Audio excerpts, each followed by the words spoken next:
Hey guys, so I got a couple of requests for a more detailed explanation around how I make my egg noodles, how I roll them out. And so what I'm going to do today is, one, I'm going to show you the cheat method, right? Because we've all seen where people make the well. Like in my last video, you make the well and you put the eggs in. But you can also do them with your food processor if you have one too. I might get thrown in homesteading jail, but it's good to know how to make the well, right? Because if you don't have this one day or it breaks and you still need to be able to make them, you can still well up your flour and you can kind of mix all your eggs in with your fingers. But honestly, it's messy and it gets all in your fingertips. And I mean, it's a fun activity for the kids, right? So if you want the kids to make egg noodles that way, that was always fun for us. But if you need something quick and you want to throw it together quick, then your food processor can work as well too. So today what I'm going to do is I'm going to go ahead and mix this a batch up in here. I'm going to mix everything in the food processor and then bring it out and knead it by hand. And then from there, we're going to let it rest. It's 30 minutes like we did before. And then I'm going to show you a really up close of how the different methods that I have used, depending on what your budget is, right? Because not everybody has $40 or $50 to go spend on a manual pasta maker. I didn't have 100 and some to go spend on one of the fancy ones, right? So I got the lesser, but before that, I didn't have the money for that. So I ended up using the one that I got from the Amish. So I'm going to show you all of those in this video today. So let's go ahead and get our egg noodles mixed up, so we can start our dough resting.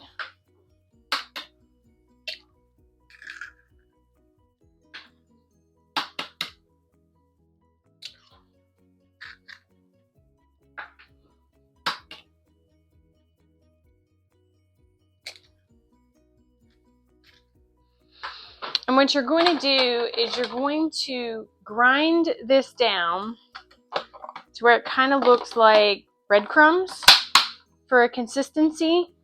So we're just going to use the pulse feature to kind of get it mixed together. We're not trying to do anything except just get the egg incorporated with the flour.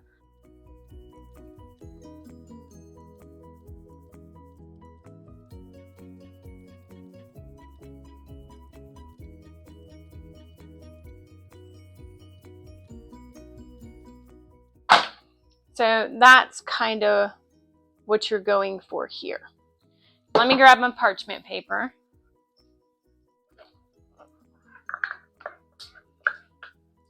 Whoop.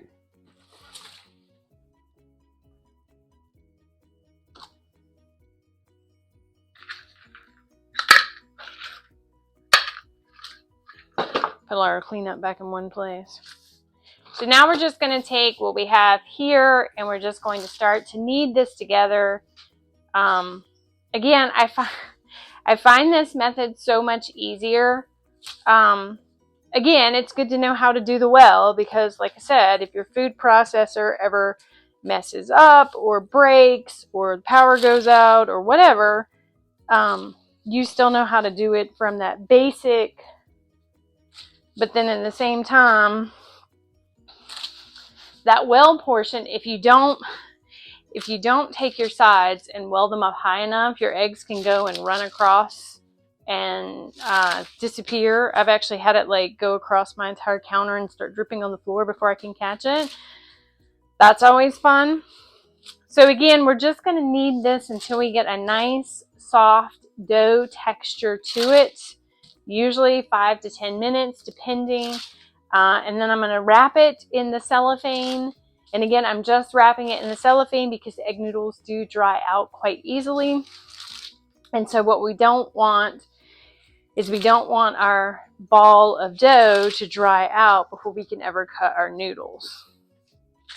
So I'm just going to get this done. So when you come back, I'll have the machine all set up. And we'll try to get you an up close and personal on all of that part of it. So I'll be back. Okay guys, so our dough has rested for the 30 minutes.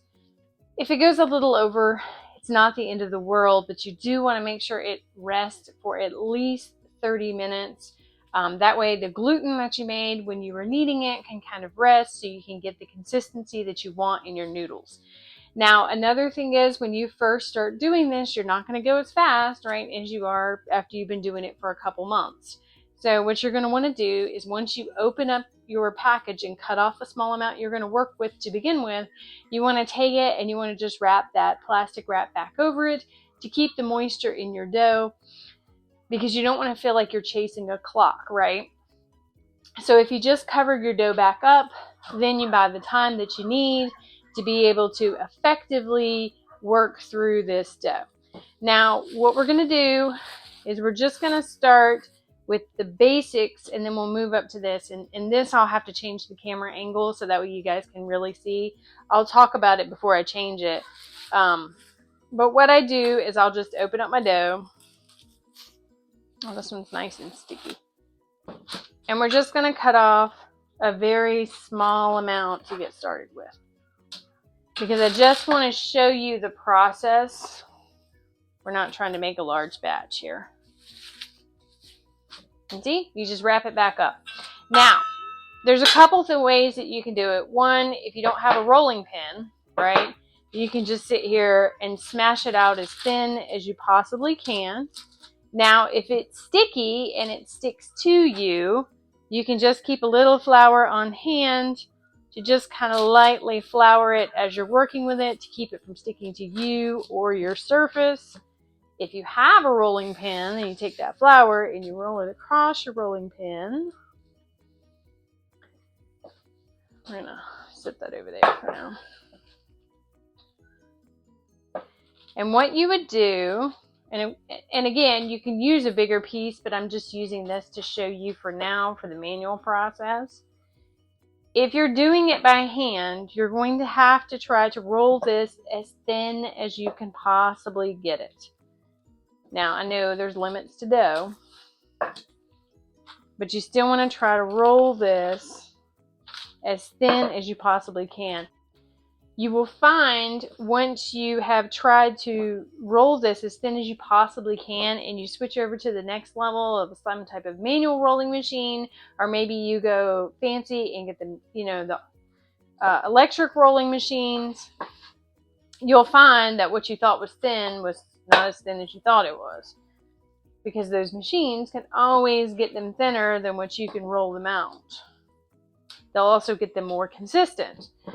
So that's really, to me, that's the benefit of upgrading to something like this, is your consistency goes up, which means your noodles dry more effectively. So we're just going to kind of roll this down as thin as we can get it.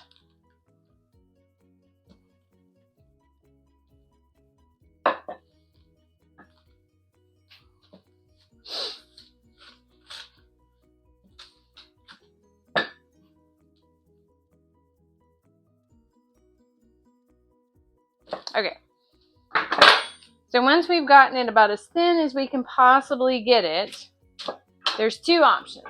One, if you don't have any tools, simple knife will work, and you can just cut strips as best as you possibly can. It doesn't have to be complicated. Next thing you can do is actually go to like one of your Amish stores. I think you can also find these noodle cutters on Amazon. They're like 13, 14 bucks. And I still use this from time to time because the noodles are thicker than they are in this. So if I'm trying to do like a ribbon noodle, like for my tuna noodle casserole or something like that, and I want a wider noodle, I'll still use this. But again, it's very cool the way you can just kind of roll it back and forth to cut through your noodles.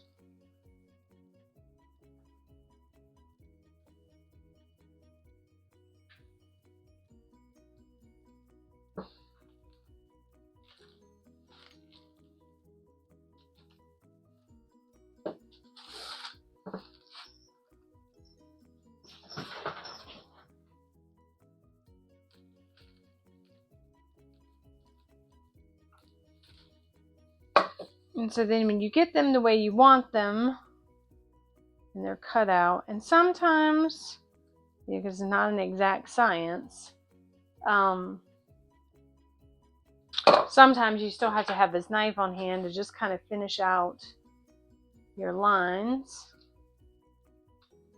But that gives you a lovely egg noodle. Now, then from there, if you wanted it this size, you could leave it this size, or you could cut it into smaller chunks, or you could just let it dry and you could break it into whatever size you want to. Well, let's say you don't want to dry them, but you still want to preserve them. Maybe you have more freezer space than you do counter space. So then at that point, if you wanted to, you could just lightly kind of roll them on top of themselves, you know, like in a bird nest kind of way. And then put them, they're not really long enough. And then just kind of roll them up like this, and then put them on a pan and let them freeze in your freezer individually, kind of like we did with the raviolis. And then once they have frozen individually, you can just take them off the pan and put them in your bag or your glass container, whatever you're going to freeze them in. And then when you take them out, they'll be in this bird's nest consistency. And then you can just toss them right into your pan. So for the next stage, we've got those two down. Let's talk about the manual. Now I could have saved up and gotten the next level, but for me, I didn't want to get something that was electronic and then need to convert back because maybe my KitchenAid burned up or something like that. So to me, to save the money, it was more cost effective to go with this. It mounts to your countertop with a little hook that I'll show you in a moment. And then it has a detachable handle because the handle goes back and forth between the two sections. And like I said, when we get to actually rolling it out in here, I'll show it to you closer. It does come apart. So if you just wanted to roll out lasagna noodles, then you didn't have to attach this part to it, which is kind of like your fettuccine egg side, and then it's got a spaghetti side to it too. So I thought it was kind of interesting. I have enjoyed playing with it. So all we're going to do, and I'm going to show you this process, and then I'll show you what it looks like running through the machine, is again, we're going to come over here, we're going to unwrap our dough, we're going to cut a section of it off,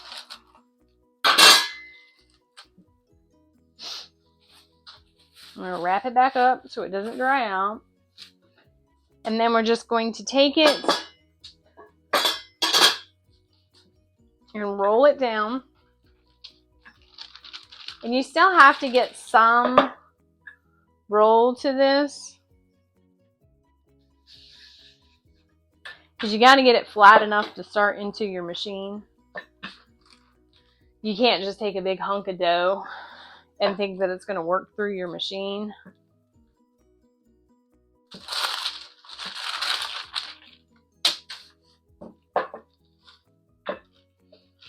And you don't want to overwork your dough either.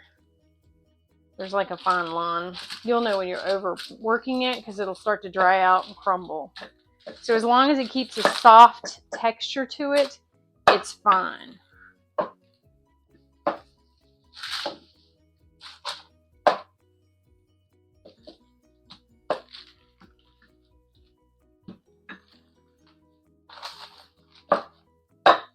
Okay, and then from here, you would just move it over and roll it through.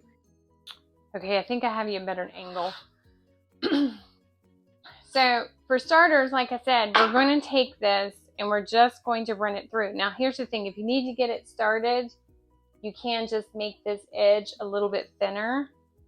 And mine, for some reason, always likes to kind of drift to the right. So you're just going to put your little knob in the hole over here. And again, it just makes a crank handle.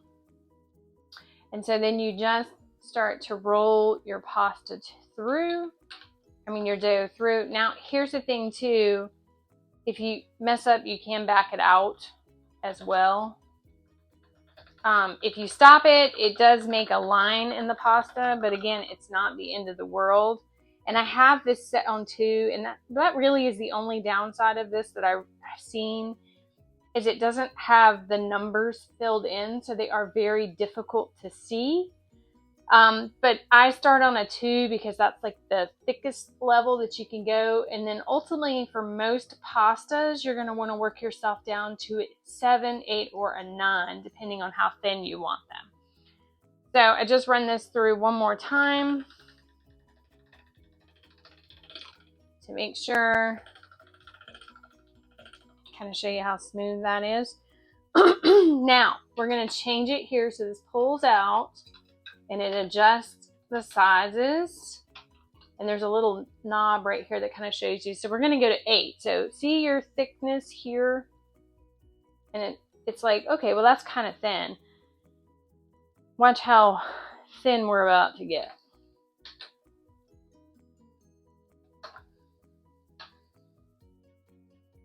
Now if you needed to, you could take this and roll it on the next level down. See, it drifted to the right on me. Again, not the end of the world. Now look how thin it is. So that's a nice thin sheet of pasta. So what we do now at this point, if we were making spaghetti, which, you know, like I said, you can do with egg noodles, you would start with this one. But let's just take, here, I'm going to cut this in half because it's kind of hard to work with right now, because I want to show you both of them. Okay, so we're going to start. So to do the next one, you would just remove this from here and go to the fettuccine side, or the ribbon noodle side, whichever you want to call it. And they do make them kind of small, but for the most part, it's tolerable.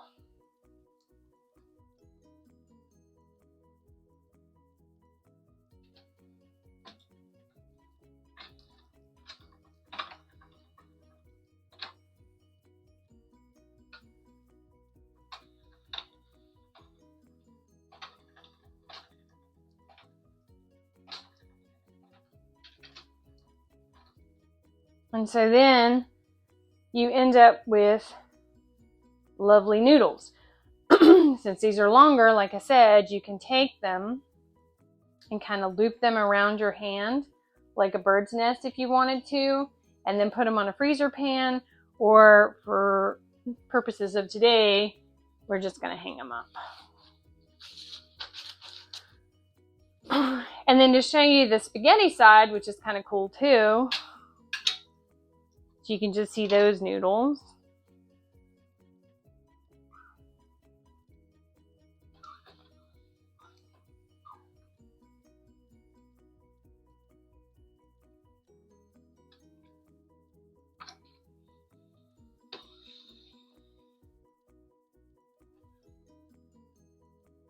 They come out like this, which I think is kind of cool. So again, it would be different if we were using like the Durum Wheat, but these are softer and you could still use them as spaghetti. You just have to understand they're going to have a softness to them that you're not used to with spaghetti.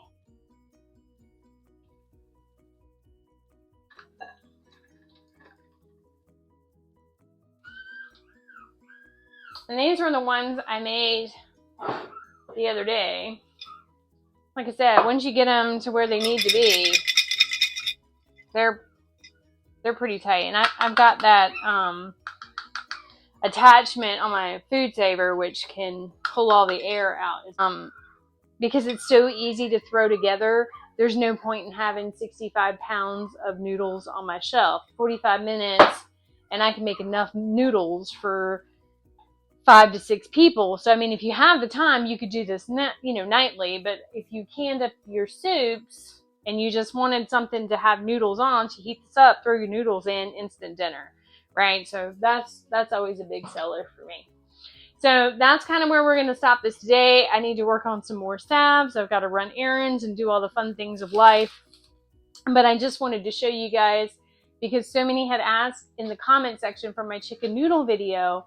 They wanted a more up close of what the noodle maker did and how I make the noodles. Then I figured I would kind of step you guys through that process today. So I appreciate you stopping by. I hope you enjoyed this one, and I'll see you next time.